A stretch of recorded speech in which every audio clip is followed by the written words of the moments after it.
This is my new Forest River R-Pod. It's the RP-180 model, which is, I think, one of the newer floor plans.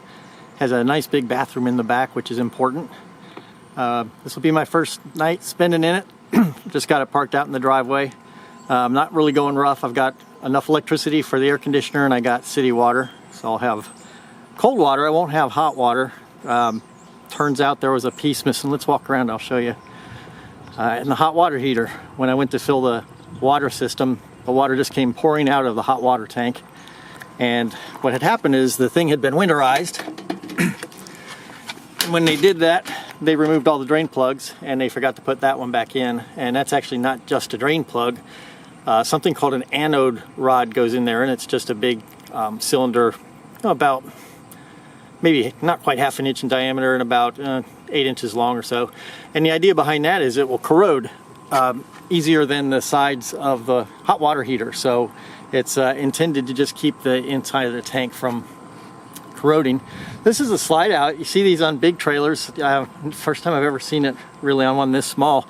But it doesn't look like it adds a lot of room from outside, but it really does make a difference inside. And there's the water dump. It's nice that these are combined. This is the black and the gray, and basically the difference is kitchen water and toilet water. It's nice that they come through the same drain.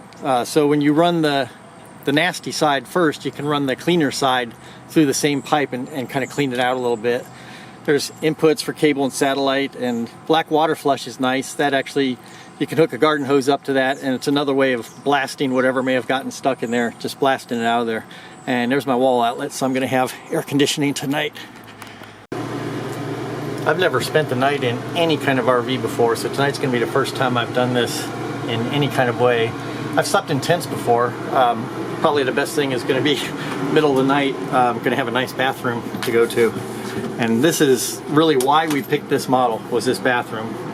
It's what they call a dry bath, which means you're not showering with the toilet and getting everything wet. So you have that, and nice little cubby holes to keep things. And then down here, now that mirror fell off, it's got double-sided tape on it. It fell off and I leaned it up against there, and now it's stuck back on again. So I have to wait for it to fall off again. So I'll have to shave down like this. But this is nice. You have a little vanity here.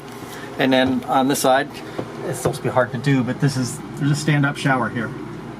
And it's separate from the rest of everything. So that's why I call it a dry bath. All the water will stay in there. And then not much food prep room. There's a big nice stainless steel sink and then 2-burner cooktop. You can make a little bit of working room. It comes with this neat little thing here.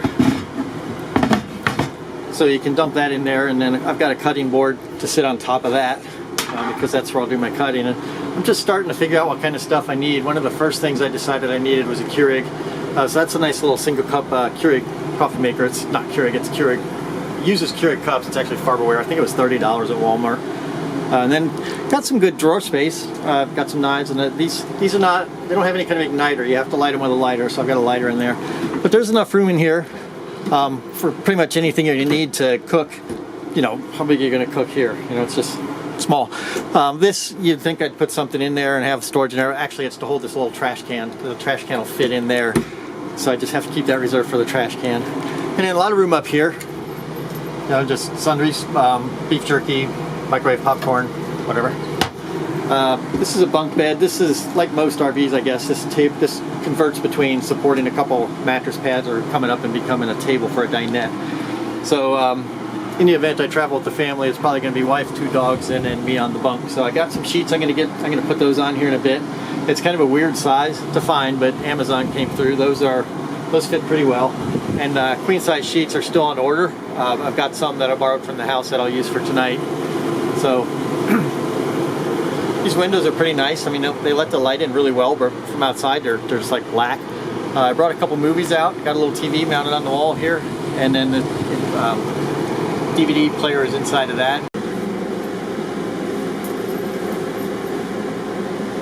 Seriously, I can't believe we ever really used these.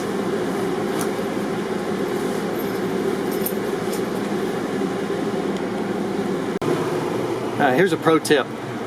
When trying to decide whether your feet should be down here or your feet should be over here, where's your pillows going to be, consider where the TV is. The only comfortable way to watch that TV is lying in bed.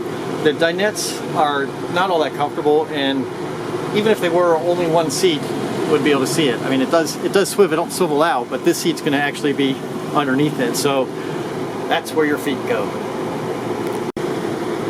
Yeah, here's another pro tip. Interestingly, the TV, when it's turned off, has a light on. So you look at that and you say, well, the light is on, the TV ought to be on. And when you turn it on, the light goes off and nothing happens. Nothing happens. So you try again, and then finally, here it comes. While we're on the issue of the entertainment, if you take a close look at that, you'll note that it does not say Blu-ray. Bluetooth, not the same thing. So this one, this is a 26.5. Maybe they'll upgrade it, but as of now, you don't get Blu-ray. So the kids have showed up. There's Cassie and Cabot. They're still investigating. I'm not quite sure they like it. I've got a movie on, quite noisy movie. I'm going to go ahead and turn that off. I see her making herself at home already.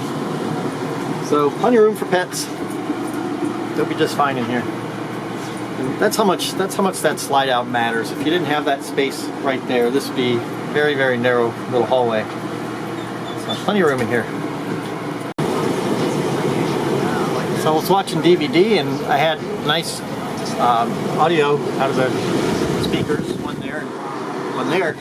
But when you go back to TV, you just have the little kind of teeny speakers in the TV. But a really easy fix for that, you just get one of these little jack wires. It's the same on both ends. It's a 1/8 inch jack, and they're not hard to find. It's just a little extension cord, and it plugs into the headphone out socket, and it's the furthest port on the left. It's the only one that'll fit, and it'll say something. It'll have a little picture of headsets, and then you just you set this on auxiliary 2 if you have it plugged in there, and then you get your TV through the big speakers. You know, issue 1 creates a 20. Behold the wonder. The wonder of camping not ruined by rain.